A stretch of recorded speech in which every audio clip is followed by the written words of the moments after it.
Hello dear learners, welcome to the channel. आज की video का हमारा टॉपिक है क्लास 10 की एक पोएम द बॉल पोएम, जिसको कंपोज किया था जॉन बेरीमैन ने। पोएम छोटी सी है लेकिन it has a great message.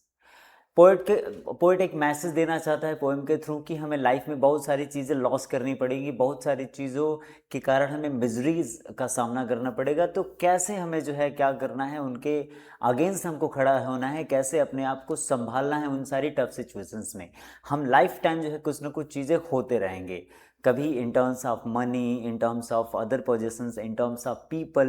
कभी हम अपनों को खो देंगे, कभी हमारी चीज़ें खो जाएंगी। तो ऐसी स्थिति में हमारी लाइफ रुक सी नहीं जाएगी। पोएट हमें बताता है कि उस समय भी हमें अपने आप को कैसे स्टैंड रखना है, ये हमें सीखना चाहिए। और ये सारी ये जो कहानी है बच्चे की, इसी कहानी के थ्रू ये मैसेज हमको मिलता है। तो चलिए बिना देर के हम पोएम को समझते हैं।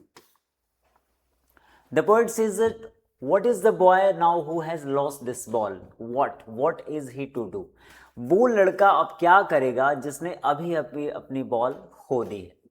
आई सा इट गो, कह रहा मैंने खुद, पोइट कहता है मैंने बॉल को देखा जाते हुए।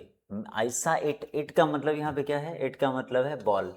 कहते हैं कि मैंने बॉल को जाते हुए देखा, बॉल को मैंने जाते हुए देखा। मैरिली बाउंसिंग, खुशी खुशी उछलते हुए डाउन द स्ट्रीट। पहले बच्चे के हाथ से बाल छूटी तो वो खुशी खुशी, यानी बॉल हैप्पीली कहाँ चली गई? उछलते हुए गई, पहले सड़क पर गई, and then merrily over there it is in the water. और उसके बाद से फिर ये मैं खुशी खुशी ये उछलते उछलते वाटर बॉडी में चली गई, मतलब पानी में चली गई, पास का जो जलाशय है उसमें चली गई। लेक, रिवर, कुछ भी हो सकता है। यहाँ पे देखिए बॉल कैसे खुश हो सकती है? बॉल खुश तो नहीं हो सकती ना, लेकिन उसकी मूवमेंट से लग रही है कि बॉल खुश है। उसको पर्सोनिफाई किया जा रहा है, तो यहाँ पे फिगर ऑफ स्पीच हो जाएगा personification. Personification figure of speech यहाँ पे आपको मिल रहा है। ठीक है, मैरिली बॉल कैसे खुश हो सकती है? ठीक है, आगे कह रहा है merrily over there is it in the body. कह रहे कि मैंने उसको देखा, यानी बॉल को देखा, वो खुशी खुशी पहले बॉल बच्चे के हाथ से छूटकर खुशी खुशी उछलती हुई, बाउंस करती हुई सड़क पे गई, और वहां से उसके बाद वो पानी में लुढ़क के चली गई। और आपके साथ भी ये कभी ना कभी जरूर हुआ होगा। No use to say O there are other balls. Poet कहता है कि उस बच्चे को अगर मैं ये बोलूं कि अरे वो बॉल खो गया तो क्या हो गया, दूसरा बॉल तुम्हें मिल जाएगा, लेकिन इसका कोई लाभ नहीं है। क्यों, आगे समझेंगे। And ultimate shaking grief fixes the boy, क्योंकि लड़का उस बॉल के खो देने से बहुत ज्यादा दुखी है। शेकिंग, कांपता हुआ दुख उसके पास है, मतलब ये कहने का मतलब है शेकिंग ग्रीफ मतलब वेरी मच ग्रीफ, बहुत ज्यादा दुख है उसको बॉल के खोने का। कारण क्या है? It's not only about the ball. Ball के साथ बच्चे की यादें जुड़ी हुई हैं, भावनाएं जुड़ी हुई हैं। बॉल तो दूसरी आ जाएगी, लेकिन उस बॉल जो पानी में चली गई है, जो उसको अब मिलने वाली नहीं है, उसके साथ जो भावनाएं थी, जो अटैचमेंट था उस बच्चे का, वो कहाँ से कोई ला पाएगा, है ना? तो कह रहे कि उसको, पोइट कहते हैं कि उस बच्चे को ये आश्वासन देना कि तो अरे दूसरी बॉल्स भी आ जाएंगी पैसे से खरीद कर, इसका कोई लाभ नहीं है, क्योंकि बच्चे को एक ultimate shaking grief fixes the boy. बच्चे को बहुत ज़्यादा एक दुख है, बहुत ज़्यादा दुखी है बच्चा अपने बॉल को खोने से। एज ही स्टैंड्स रिजिड, क्योंकि वो क्या है, जिद में खड़ा हुआ है कि मुझे वो बॉल चाहिए। ट्रैम्बलिंग, कांप रहा है। स्टेयरिंग डाउन, और नीचे घूर के देख रहा है, मतलब बॉल को एक टकटकी लगा के देख रहा है। स्टेयर मतलब होता है टकटकी लगा के, टकटकी लगाकर देखना, टकटकी लगाकर देखना। ट्रैम्बल मतलब कांपना होता है, ट्रैम्बल मतलब कांपना। तो बच्चा वहाँ खड़ा है जिद में कि मुझे वो बॉल चाहिए। ट्रैम्बलिंग, कांप रहा है, और बॉल को घूर घूर के यानी एकटक देख रहा है। All his young days into the harbour. Harbour का मतलब वो जो किनारा है, उस नदी का किनारा है, वाटर बॉडी का जो किनारा है, वहाँ हार्बर कह रहा है। कह रहे कि अपना पूरा बचपन बच्चे ने क्या किया है, वहाँ पे खेला है, उस हार्बर पे, उस डेक पे। वेयर हिज बॉल वेंट, और वहीं पे उसकी बॉल पानी में चली गई, खो गई। I would not include on him. कह रहे कि ऐसी स्थिति में मैं उसको इंटरफेयर नहीं करूंगा। मतलब बच्चा अपने बॉल को खड़ा होकर घूर के देख रहा है, एक टक देख रहा है। घूर के देखना मतलब ये गलत, इसका मीनिंग ये नहीं हुआ, मतलब एक टक देख रहा है बच्चा बॉल को। ऐसी स्थिति में मैं उसको जो है क्या करूंगा, मैं इंटरफेयर नहीं करूंगा, मैं उसमें दखल नहीं दूंगा, मैं उसको दखल नहीं दूंगा। क्यों? और डाइम, डाइम का मतलब होता है यूएस में 10 सेंट। 10 सेंट को बोलते हैं और डाइम, ये करेंसी है यूएस की, यूनाइटेड स्टेट की। और dime another ball is worthless. मैं कह रहे कि मैं उसको दखल नहीं दूंगा, मैं बीच में उसको कुछ समझाने नहीं जाऊंगा, मैं उसको ये बोलने नहीं जाऊंगा कि अरे 10 सेंट में तो एक दूसरी बॉल आ जाएगी, क्योंकि वो उसके लिए वर्थलेस है। कारण क्या है कि जो बॉल खो गई है उसके साथ बच्चे की एक बिलोंगिंगनेस है, एक अटैचमेंट है, जो दूसरी बॉल ला के उसको देने से वो बॉल उसकी पूर्ति नहीं कर पाएगा, इसलिए मैं उसमें दखल नहीं दूंगा। पहला तो ये कारण है कि बच्चा इतना ज़्यादा दुखी है अपने उस बॉल के खो देने से जो पानी में चली गई है, और उसको मैं समझाऊंगा कि दूसरी बॉल मिल जाएगी तो कोई लाभ नहीं होगा। एक तो ये कारण है, ठीक है। अब आगे बढ़ते हैं। पोएट कहता है ही सेंसेस फर्स्ट रिस्पॉन्सिबिलिटी। दूसरा रीजन क्या है? पहला रीजन ये उसको ना समझाने का पोएट के द्वारा कि वो समझेगा नहीं, क्योंकि उस बॉल से इतना अटैच्ड है कि दूसरी बॉल वो एक्सेप्ट भी नहीं करेगा।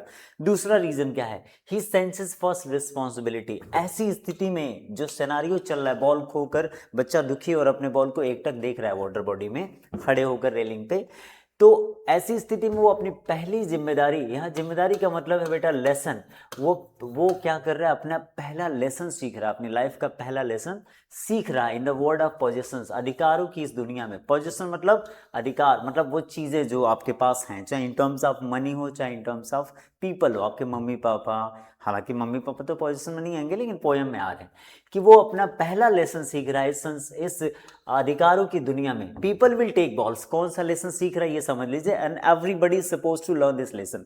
कैसे भी समझ ही लेना है। पीपल विल टेक बॉल्स, यहाँ बॉल सिंबलाइज करता है all the things, all the things, all the things, चाहे वो पीपल हो और ऑल द पीपल जो किसी के पास होते हैं, चाहे आपके दोस्त हो, चाहे आपका फ़ोन हो, चाहे आपका बॉल हो, चाहे आपका गिटार हो, चाहे आपकी टीवी हो, या फिर कोई भी पोजीशन हो, कोई भी आपकी बिलोंगिंग हो। कह रहे कि बच्चा पहला लेसन सीख रहा है अपनी लाइफ का इन अ वर्ल्ड ऑफ पोजीशन, इस अधिकारों की दुनिया में, इस मटेरियलिस्टिक वर्ल्ड की दुनिया में। पीपल विल टेक बॉल्स, लोग आपकी बॉल आपसे ले लेंगे। लोग का मतलब है कि आप अपनी चीज़ों को खोते रहेंगे, कभी आप अपने अपने लोगों को खो देंगे, कभी आप अपनी चीज़ें खो देंगे। फिर कह रहे balls will be lost always, balls will be lost always. यहाँ बॉल का मतलब जब भी मैं बॉल बोलूंगा तो आप समझ लीजिएगा कोई भी आपकी चीज़ या फिर कोई भी आपके अपने लोग, तो लोग आपकी बॉल लेते रहेंगे। लोग का मतलब है कि आप, मतलब ये आपकी लाइफ में चीज़ें खोती रहेंगी, कभी कोई आपसे कोई चीज़ चुरा लेगा, कभी आपका कोई अपना मर जाएगा, आपसे दूर चला जाएगा, मतलब मरना ही इससे दूर नहीं होगा, मतलब आपसे वो दूर चला जाएगा। मान लीजिए आपका ब्रेकअप हो गया, ठीक है, आपका किसी से, आपकी गर्लफ्रेंड से ब्रेकअप हो गया तो वो भी तो आपसे दूर चली गई, या फिर बॉयफ्रेंड से ब्रेकअप हो गया तो वो भी तो दूर चला गया ना। तो लोग आपकी बॉल लेते रहेंगे, मतलब चीज़ें आपसे दूर जाती रहेंगी, आप कुछ चीज़ों को, अपने लोगों को खोते रहेंगे, पूरी लाइफ टाइम ये सिलसिला चलेगा। Balls will be lost always, मतलब चीज़ें, चीज़ें मतलब थिंग्स या पीपल, आप हमेशा खोते रहेंगे little boy. And no one buys the ball back, और कोई भी आपको उन पैसों से उन्हीं चीज़ों को खरीद कर नहीं दे पाएगा।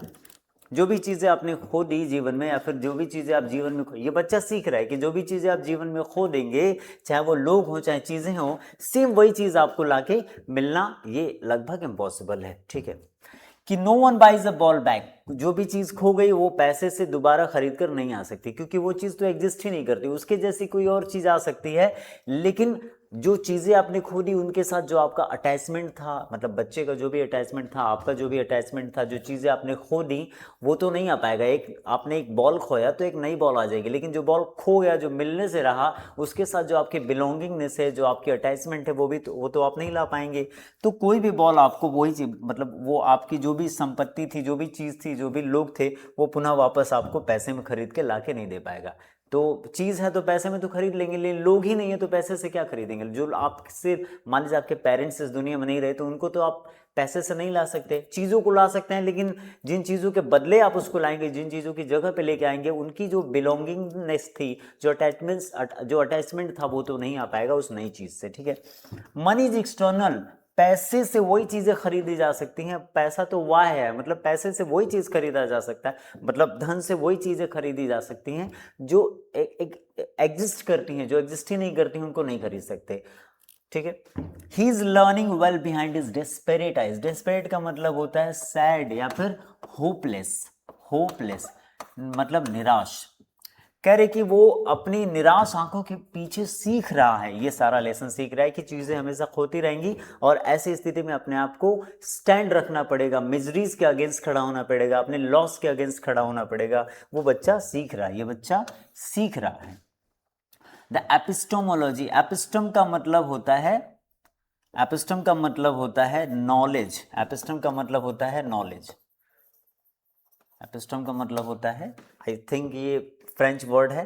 तो बच्चा सीख रहा है, desperatize the he is learning well behind is desperatize, वो अपनी निराश आंखों के पीछे यानी निराश है उसमें, दिमाग में मन ही मन वो सीख रहा है वो ज्ञान ऑफ लॉस, यानी खो देने का ज्ञान। खो देने का ज्ञान का मतलब है कोई चीज खो देने के बाद कैसे जो दुख आता है उसके अगेंस्ट आप कैसे खड़े रहेंगे, जब कोई चीज खो जाएगी तो उसके अगेंस्ट आप कैसे खड़े रहेंगे। वो बच्चा सीख रहा है अपनी निराशा के पीछे, how to stand up knowing what every man must one day no.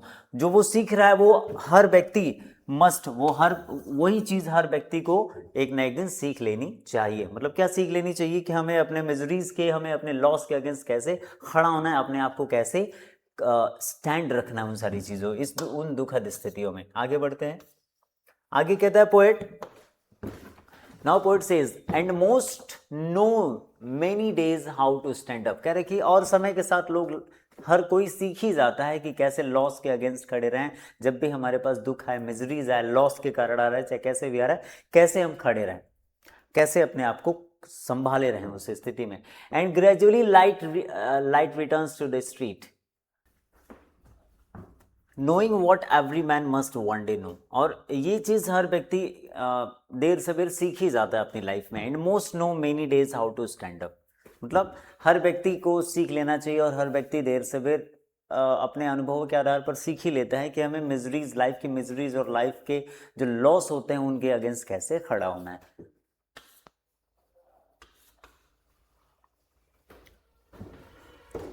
And here we come to the end of the poem. I hope कि आपको ये लेसन समझ आया होगा। अगर प्लीज़ लाइक कमेंट। आज की वीडियो में इतना ही, मिलते हैं अगले वीडियो में। Thanks for watching.